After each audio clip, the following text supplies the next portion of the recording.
Hello, friends and family. Thank you for joining me for my daily scent of the day video. The fragrance for today is one that I got turned on to watching Gabriella Francesca here on YouTube.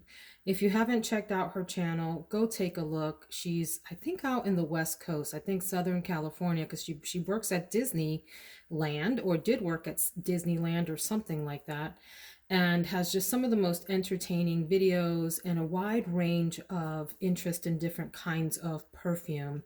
And she talked about this one in a way that got me so interested. You'll see that I'm pointing my camera over here to the section of my collection that has my lighter fragrances, or what you would call your warm weather fragrances. Maybe not all of these are warm weather because they're grouped by color, but you get the idea. And it's warming up here in Central Virginia. We're getting into the high 70s and the 80s during the days, and I'm craving light, fun fragrances. It's day by day. Some days you still want something heavier, and then other days you're like, no, I think I'm going to go with something light and playful. So, what I have for you today is playful, and I hope I say the name correctly. It is Rêve d'Infini by Lalique. Those of you who are francophones, please advise me. Did I say this right? Rêve d'Infini. The bottle is just gorgeous, first of all. Can we talk about that? It's supposed to be an Art Deco design. You see this gold wraparound here with the Lalique name embossed in there or etched in. And then you see the infinity symbol. I don't know if the camera is picking that up. It's an Art Deco design. Did I say that already? Maybe. And the pattern is ombre. So it's frosted here on the bottom and then clear on the top. And I just think this is one of the girliest, most pretty bottles in my entire collection. So let me say quickly, this is not one that I would repurchase, just to be clear, and I'll share with you why. However, when I am done with this, the bottle is gorgeous enough to keep on display somewhere. Now, to be honest, I don't have a bottle display anywhere, but if I did have one, this one would make it into the display. So when Gabriella Francesca, or is it Francesca Gabriella? I think it's Gabriella Francesca. When she reviewed this, she fell in love with it right away. She described it as if a happy woman's laughter had a scent, it would be this. And that just captivated me. I thought that was just the coolest description. And I might be inclined to agree with her, although I might reduce the age and say that this is like a young lady's laughter versus a more mature woman. What a great way to describe a fragrance. It's very effervescent, champagne-y, bright and bubbly at the top. You get this blast of lychee, rose, and bergamot at the top, but it comes across to me as what the fizz from champagne smells like. So it's that happy, celebratory kind of scent that's light and airy and fun and bubbly.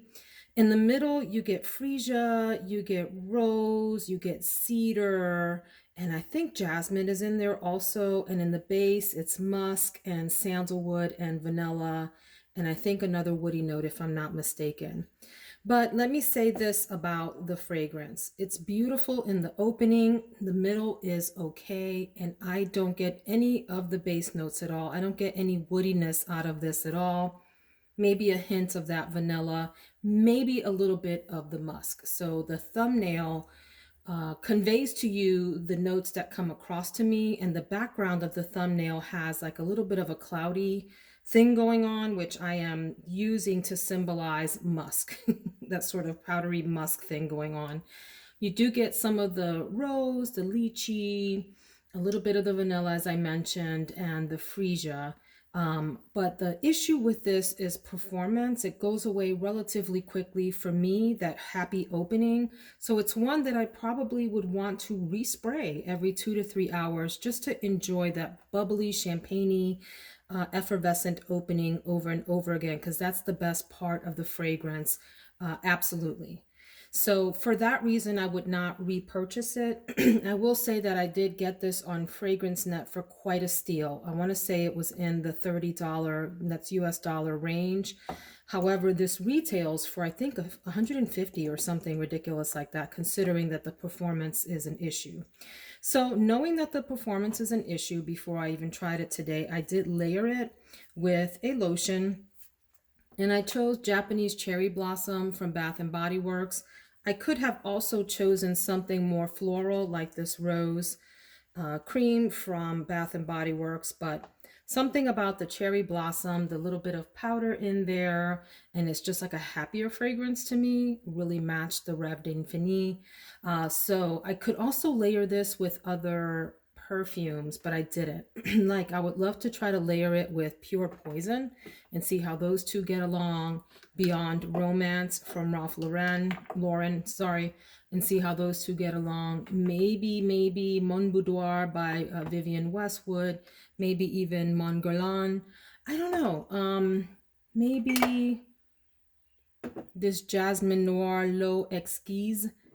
Did I get that right, you guys? Mon Jasmine Noir L'Eau Exquise from Bulgari.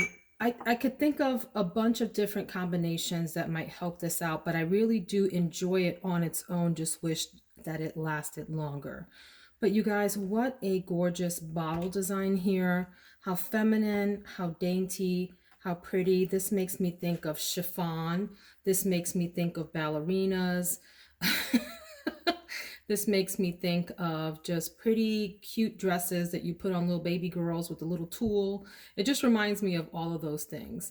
I love it. I love the bottle.